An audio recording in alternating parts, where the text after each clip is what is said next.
All right. So what you are, though, is a George Pickens stan. We do know this. Yes, I am. I would call myself a stan for George Pickens. Yes. I've heard that George Pickens does not demand targets. Is this true? I would say that's a simplified version of it. I would say people would like a higher target. I would like a higher target share as well, but I certainly am not upset with his target share at all. Yeah, I think I was once told that, how did it go? Something along the lines of, it's great to see the DF bean counter also is able to understand the nuance of three's a crowd, meaning there's already a bunch of good target earners in this offense. Ergo, we cannot expect George Pickens to have a very high target share or target rate because there simply is competition for targets. And when we often say that targets are earned, that is within the context of an offense, in which case there isn't already three target earners. So I believe somebody had once said that it was along the lines of, how did it work? Drew bean counter is smart enough to understand. Is that how it went? Am I paraphrasing? Are you quoting me? I'm trying to. I believe I included myself in this. I said, yeah, it was you and I, the smartest people in the Discord. Were aware of this phenomenon where you cannot simply have everybody on the team can earn targets at the same time. I think the problem is a lot of this class, this rookie class, got put into situations without target earners. Like, all right, Drake London had Kyle Pitts. Nobody else in Kyle Pitts got injured. Garrett Wilson had Elijah Moore. Elijah Moore was like benched immediately. Talk about Chris Olave. He had Mike Thomas for like a game or two. You even talk about Christian Watson, like he's dealing with Alan Lazard and Robert Tonyan and Randall Cobb. George Pickens stepped into an offense with Deontay Johnson, Pat Freiermuth, even Chase Claypool was a decent player to start, like the fourth expected option in this offense, and he's garnered about a 15% target share. I think probably coming into this last week, price might have been a little inflated, and people had a valid point there. Like if you could sell out for like a Hollywood Brown, get like an immediate producer for your team. But after this one reception, 2-point game, like it's back down. I think all those factors are now being held against him. Like I don't see what you would sell him for at this point where it would be profitable. Like we talk about 15%. Like you look at a guy like T. Higgins was 19% as a rookie. And he was with like Tyler Boyd and the ghost of AJ Green. I think we would all agree that Deontay Johnson, Freiermuth, Clay, probably better than that. It's not like we can just award Pickens those four points, like they're just automatic. But we do need to consider that he's been placed in probably the worst situation out of any of these rookie wide receivers. And not only that, then we have the rookie quarterback. And he's still doing a lot. He's going to finish like above 700 yards as a rookie in a terrible offense. Not only a rookie quarterback, prior to the rookie quarterback, we also had something called Mitchell Trubisky, which is a fate worse than a rookie quarterback or death, I would say. And I would say the film grinders are on your side. You watch the plays that this guy makes. No, is he earning targets at a super high rate, but when he gets them, he is making spectacular plays. And then you look at like things like reception perception.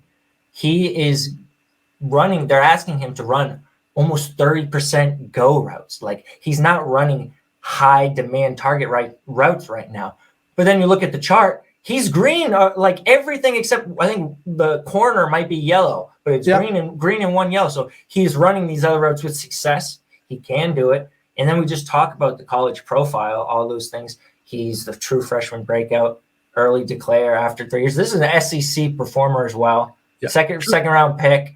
I mean, true freshman breakout at Georgia. Yeah, like this guy is a great prospect coming in. We're seeing him do a lot in what was supposed to be the fourth expected option coming into this year. Like he's not being pressed like these other guys are being pressed, and he's still going out and earning it. And people are mad because he's not T. Higgins. Like he's not going for like 1,000 yards. Like they want him to be at 18, 19% target share. Like it doesn't have to be, like immediate the first second he hits the field. I totally agree. George Pickens, great football player. Give him time. He's still in the midst of his rookie season. Rookies tend to trend up as we go towards the end of the season. Chase Claypool is no longer there. At some point, they're going to give him opportunities in a part of the field where high volume target earners get their targets. And at that point, you're going to be happy you had George Pickens on your team, and or you're not going to be happy you had George Pickens on your team because the quarterback still sucks and he's probably going to suck for a long time. But I think from my perspective, I would just buy George Pickens and hope that the situation works itself out. Okay, so George especially Pickens, coming off a one reception 2-yard game, that's the time to be buying receivers after the duds, right after the dud. Great time to buy. Christian Watson, is he better than George Pickens? If Christian Watson was in Pittsburgh and George Pickens was in Green Bay, I don't think that would even be a conversation that anybody would be having right now. I don't think it would be even discussed. I completely agree. I think that if George Pickens were in Green Bay, he would have probably been leading that team in receiving at this point. I think he's probably better than Allen Lazard. He's certainly better than Christian Watson. From a independent of situation standpoint, I think it's pretty easily Pickens.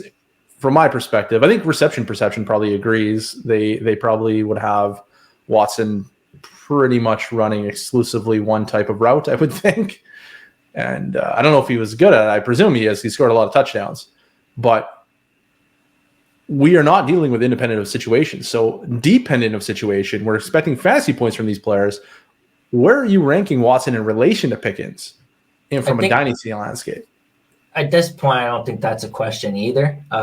If you're trading Christian Watson for George Pickens straight up, you're leaving meat on the bone. I think you need to be getting a plus, but I do think it creates an interesting opportunity to go after George Pickens plus a 2-3 swap, whether it's 2023. If I can get a random 2 in George Pickens for Watson and a random 3 in 2024, I'll probably take.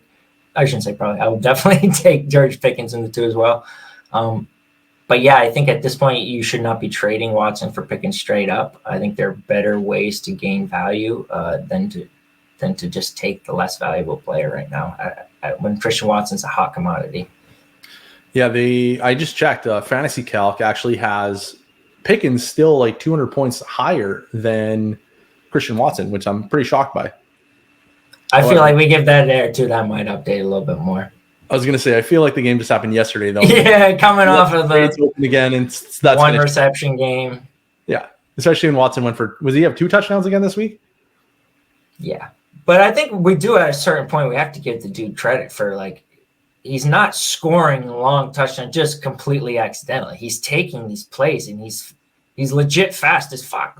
He's got speed he makes fast people look. He's so fast he makes fast people look not fast.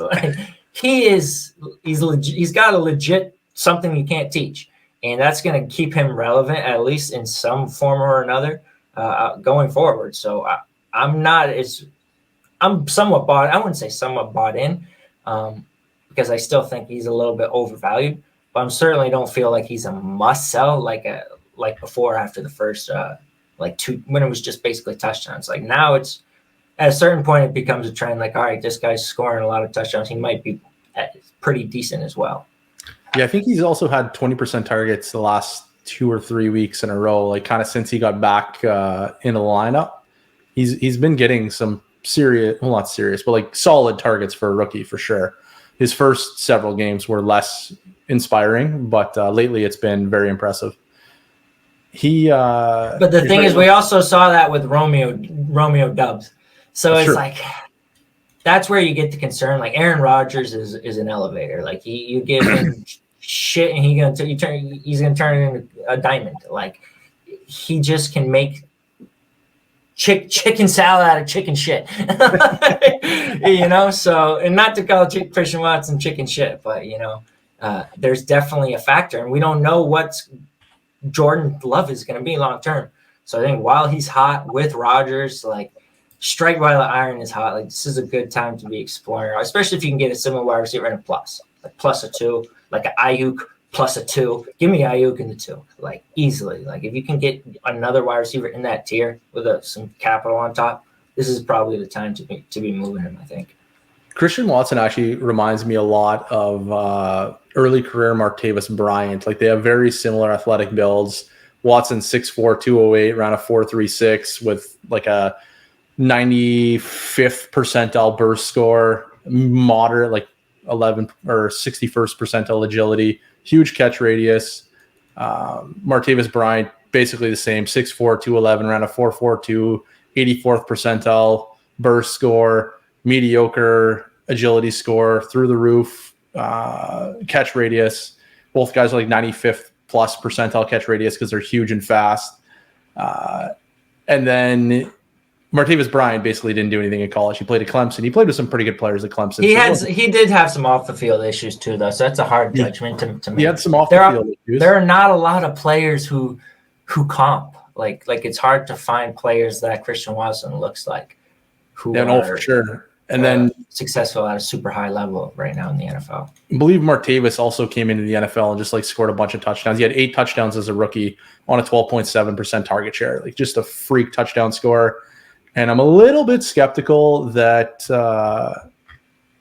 Christian Watson's the same type of player. Well, I think Martavis Bryant would have had a good career if he didn't have his off-field issues. Yeah. I'm just not really in love with Christian Watson having the elite target earner ceiling. His ADOT actually isn't that high right now. It's only 12.9. So like completely reasonable. Almost kind of like a Will Fuller kind of player. Like you put him with an elite quarterback. It's a little bit different because like Watson's more of like after the catch and Fuller was more like just running down the field, catching it. But it's kind of like, yeah, you put him with an elite quarterback, he's going to score a lot of deep touchdowns, score a lot of fantasy points, and you can have a good career doing it. But you take him out of that environment, and it doesn't always translate as well. Yeah, so I'm interested to see what happens with Watson. I actually had him graded as a coin flip, which is better than I thought he was going to be graded as when I first heard he was declaring for the NFL, or when he was entering the NFL draft and started to get some hype. I was like, oh, this guy's probably going to have a good profile. Put him through the process, comes out as a coin flip. I was like, oh, that's a lot better than I thought. And now that we're into the NFL, I remember actually in the Scott Fish Bowl, probably my most excited pick of the whole Scott Fish Bowl was rushing to the podium to select Christian Watson like round 11 or something. And I believe somebody made fun of me for picking Christian Watson. I was like, well, I don't know, man. Like, he's not a terrible prospect. He plays with Aaron Rodgers. Everyone else there sucks. It's going to be interesting. And now we have like 8 touchdowns in 4 games. I'm like, I wish I was starting him right from the start because I only got 2 of those games, I think, into my starting lineup because I was, not anticipating this type of eruption and didn't believe the first couple of weeks. And now he'll be actually, I think I might have got eliminated this week. Are you in the Scott Fish Bowl? Yeah. Oh, I haven't had to worry as much as you because I was lucky enough to draft Russell Wilson and Darren Waller. So it's just been like clear from the beginning. Like, hey, it's not going to happen. Nice try. Not going to happen. All right. And it's funny too. One thing that sticks out to me was like, it was the Scott Fish Bowl, and I was torn between DK Metcalf and Deontay Johnson. And I was like, I don't know. So I said, all right, I'll go to Twitter. I'll let people make the pick for me. And I post the poll, whatever. Deontay Smith. Everybody's like, are you serious? Is this a real freaking question? Like, why would you want DK? I'm like, I don't know. I thought it was like a really tight question. I was like, no, you're dumb. And now I'm like, hey, I wasn't dumb. DK's been great. Deontay's been horrible. I should never. I know better than to listen to the majority poll on Twitter. Like, I should just pick the opposite of who they picked. That's awesome.